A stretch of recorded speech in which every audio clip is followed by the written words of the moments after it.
Hello, everybody. So, today I've got something very exciting for you here on the Tarot Podcast. I'm going to share a spread with you for the first time ever. And this is something we're going to do periodically, looking at spreads. But I didn't want to wait too long to put this one on air because it is a massive life hack. You're going to want to have it handy, and it is so easy. I should say, I didn't invent it. Since nothing in tarot is really new, lots of people do this spread or something like it, and I think you'll see why it's so popular once you give it a try for yourself. So, for the world's simplest problem solution spread, you're only going to draw 2 cards. In fact, correction, you're really only going to draw 1 card because the other card is one you're going to choose on purpose, not randomly. There's 1 card for the problem and 1 card for the solution, and the card for the problem you're going to choose on purpose rather than shuffling and drawing. Now, some of you may be like, what do you mean choose a card on purpose? Isn't tarot all about shuffling and drawing random cards? And yeah, sure, it is.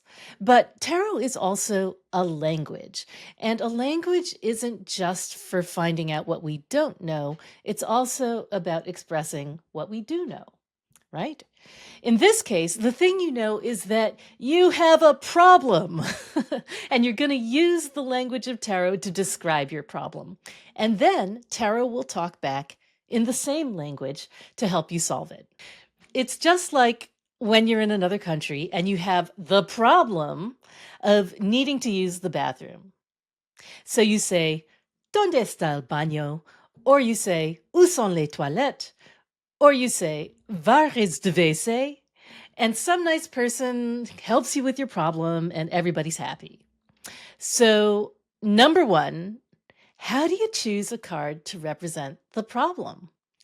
Well, it's pretty simple.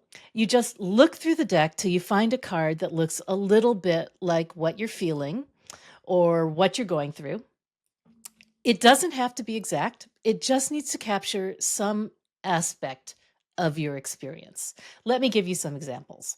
Let's say there's some kind of drama at work.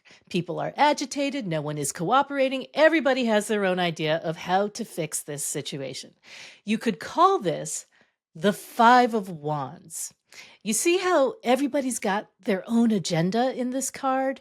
It's not a life threatening situation or anything, it's just kind of salty and awkward. Or how about you've just had a romantic disappointment? You still wake up with heartache every day, and every single song you hear seems to be about your relationship that just ended. It's a problem. We can say that that might be the 3 of Swords, which doesn't need a lot of explanation when you look at the card. Or maybe you're about to take a big leap of faith in your career and you're going to do something totally new and you're justifiably scared. Could be a good thing, could be a great thing, or it could be the worst decision you ever made. You don't know, which makes you who? The Fool. You can do this with pretty much any situation, whether you're about to move houses, or you have writer's block, or even maybe you're struggling with substance issues. Big problems, small problems, whatever. Now, of course, whichever card you choose to represent your problem, it has many more meanings than the one you're assigning it right now. But for the purposes of the world's simplest problem solution spread, it's like you're programming the card to do this one very specific job. So I'm going to deliberately choose 1 card to represent a problem lots of us are having right now, which is that we're feeling a lot of despair. We wake up, we start doom scrolling, and before you know it, it's like the apocalypse is waiting for us the minute we step outside. Dreadful feeling, very familiar. Anyway, there is a card for that. Today, the card that's going to step up and represent for us is the 9 of Swords, which, by the way, occultists like to call the Lord of Despair. It sounds all badass when you say it like that, but in fact, it kind of sucks when you're living through it. All right, I'm going to take this Nine of Swords, which is now my problem card, and I'm going to set it aside while we proceed to the second half of this operation, which is to find a solution. To find a solution, I'm going to draw a card randomly. But I'm not just going to up and do it while I'm checking my texts or eating my yogurt or feeding my cat or whatever. I'm going to focus. And the thing I'm going to focus on is a feeling.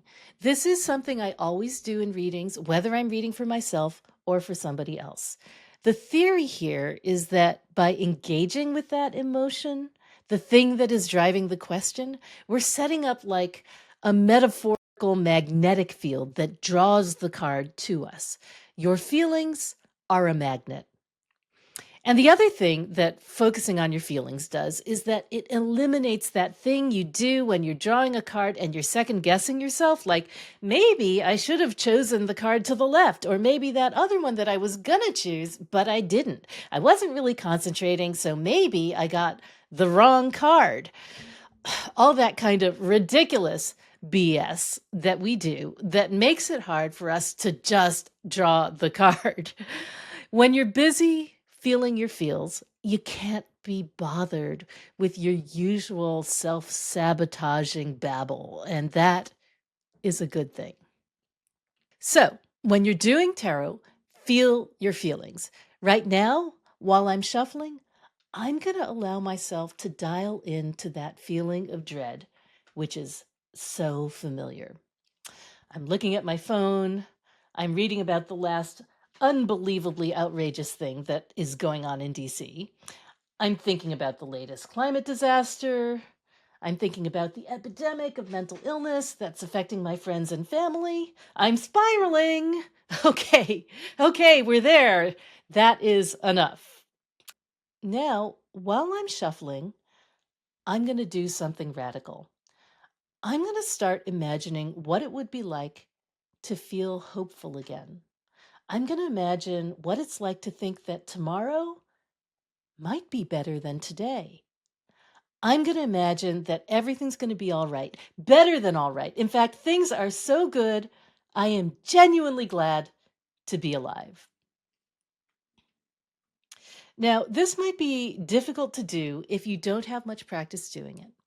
But I know you can do it because each of these emotions, the negative ones and the positive ones, are things we've been feeling for our entire lives. Stop thinking for a moment and just feel the feelings. Feel how you transition in your body from despair to hope. Feel how your brow unwrinkles and the little muscles in your cheeks relax and the tension goes out of your fingers. Okay, you've got it. Now you're in hope. And if you don't get it the first time, you can practice. Feel the transition from despair to hope. Do it a few times while you're shuffling so you've got the hang of it. And once you've got that feeling of hope and a little smile is starting to curl around the edges of your mouth, go ahead and choose a card.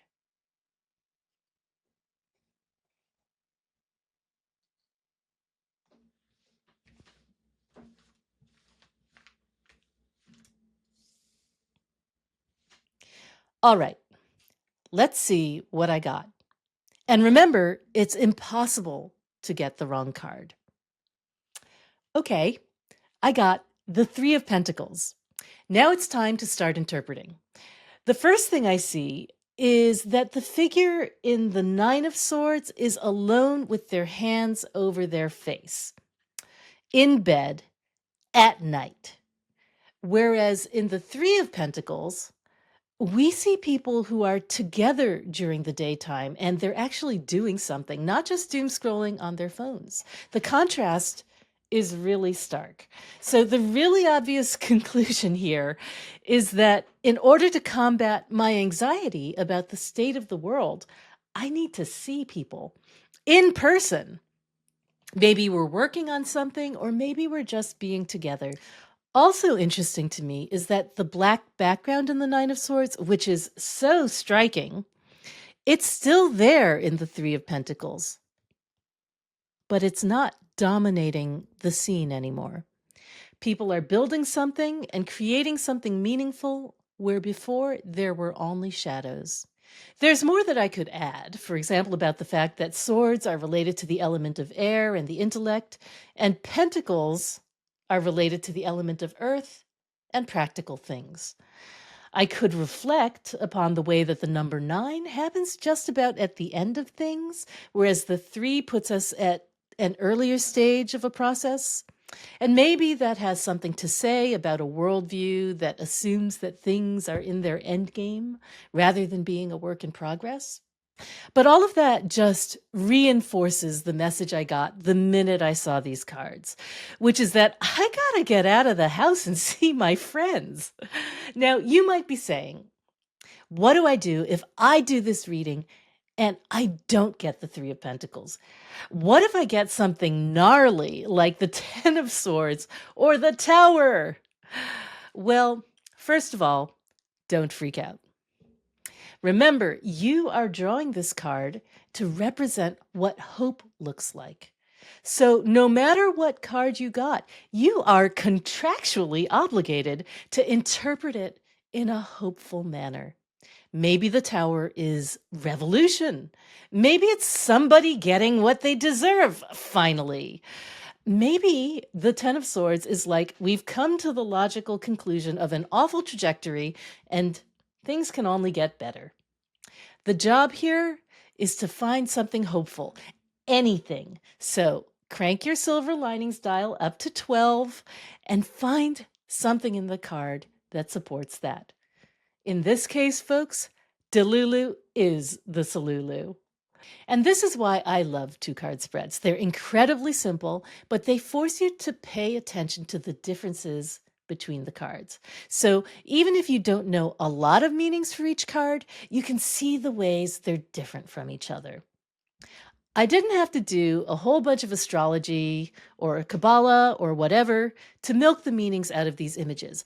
All I had to do was take a quick look at them and see how they were different. And you can do this too. Once you get an answer, respect that answer by taking the advice and giving it a shot. Maybe even write down what happens in your journal. You can go with that answer for as long as it works for you. And if it stops working after a while, then do the spread again and draw a different solution card. You're in charge here. You get to decide what's working for you. So there you have it, folks. The world's simplest problem solution spread. There is no problem you can have, be it big or small, that you can't get some kind of answer to. Don't you feel powerful?